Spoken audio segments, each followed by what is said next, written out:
দেশ এবং প্রবাস যেখান থেকে ভিডিওটি দেখছেন সবাইকে জানাচ্ছি আসসালামু আলাইকুম। আপু আপনি কেমন আছেন? ইনশাআল্লাহ ভাইয়া আমি ভালো আছি, আপনি ভালো আছেন? আপু আপনার নাম, আপনার ঠিকানা, আপনার বয়স, শিক্ষাগত যোগ্যতা আমরা জানতে চাই।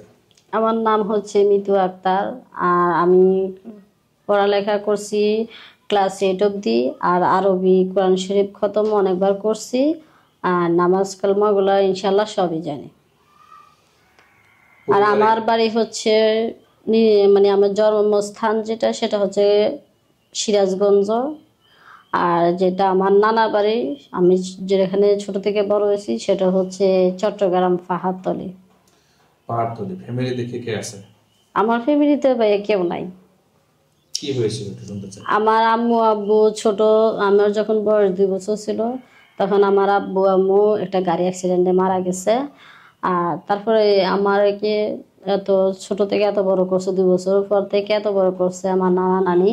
ওনারা আজকে 1.5 বছর হচ্ছে মারা গেছে। একজন হার্ট অ্যাটাকে মারা গেছে, আর একজন অসুস্থ বৃদ্ধ লোক মানে অসুখে মারা গেছে আর কি। তাহলে এখন আপনার কে দেখাশোনা করতেছে, কোথায় থাকেন? তারপর আমি ওখান থেকে চট্টগ্রাম থেকে এসে আমি সিরাজগঞ্জ থাকতেছি, যেটা আমার আমার জন্মস্থান। সেখানে আমার চাচা চাচির কাছে আছি। ওনারা অনেক গরিব, বাট মানে নিজের কাজ নিজে করে, কৃষি কাজ করে, বেশি কোটিপতিও না, বেশি ধন সম্পদও নাই, একেবারে মৃত্যু। আচ্ছা আচ্ছা, তাহলে তো অবশ্যই আপনার আসলে খুবই খারাপ অবস্থা যা দেখতেছি। তো এখন এই যে আপনার চাচা আছে যেহেতু, তো চাচা কি আপনার বিয়ে দেওয়ার জন্য কোনো ব্যবস্থা করে না বা চেষ্টা করে না? আমার চাচা বিয়ে দিবে কিভাবে, কারণ ওনারা তো একটা ছেলে একটা মেয়ে আছে, ওনার যে মেয়েটা আছে তাকেও তো বিয়ে দিবে।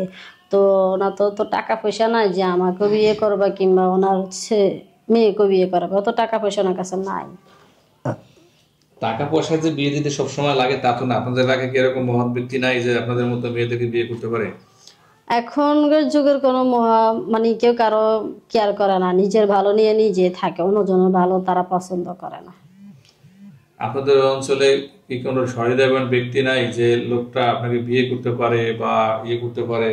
এরকম কোনো ছেলে নাই যে আপনাদের একটু তো মাশাআল্লাহ সুন্দরী, কখনো কি আপনাকে প্রেমের প্রস্তাব দেয় নাই বা ভালোবাসা ইয়ে করে নাই?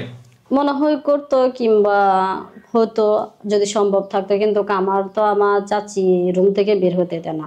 সারাদিন আমি রুমের ভিতরে থাকি, যেহেতু আমি ওনার মেয়ের থেকে একটু উচ্চতা, মানে আমার যেমনই আমার ফেস কাটিং তেমনই আমি একটু ফসা, কিন্তু ওনার মেয়ে তো একেবারে কালো, চেহারা দেখতে ভালো না, আল্লাহর বান্দা বলে লাভ নাই। এই কারণে আমাকে বের হতে দেয় না, যদি ওনার মেয়ের আগে আমার বিয়ে হয়ে যায় তাই। আচ্ছা দর্শক, এটা আমাদের গ্রাম অঞ্চলে হয়ে থাকে। দর্শক, স্ক্রিনে যে নাম্বারটি দেখছেন এই নাম্বারটি চ্যানেল কর্তৃপক্ষের নাম্বার। এই নাম্বার ইমেল এবং হোয়াটসঅ্যাপ আছে। বোনটিকে ভালো লাগলে স্ক্রিনশটের ছবি তুলে আমাকে পাঠিয়ে ভয়েস করে রাখবেন। অযথা ভিডিও কল দিয়ে বিরক্ত করবেন না। সবাইকে ভালোবাসা এবং শুভেচ্ছা জানিয়ে বিদায় নিচ্ছি। ধন্যবাদ।